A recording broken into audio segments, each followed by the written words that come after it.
Hey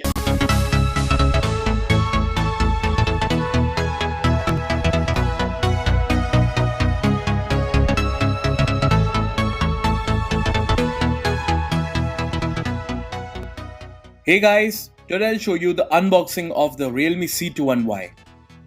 On the front, you can see the phone's name, and at the back, specifications like battery, camera, display and processor.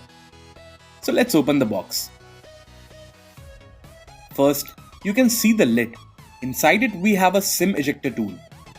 Documentations like a safety guide and quick guide which will give you end-to-end information about the phone. Here we have Realme C21Y. The phone has a notch display.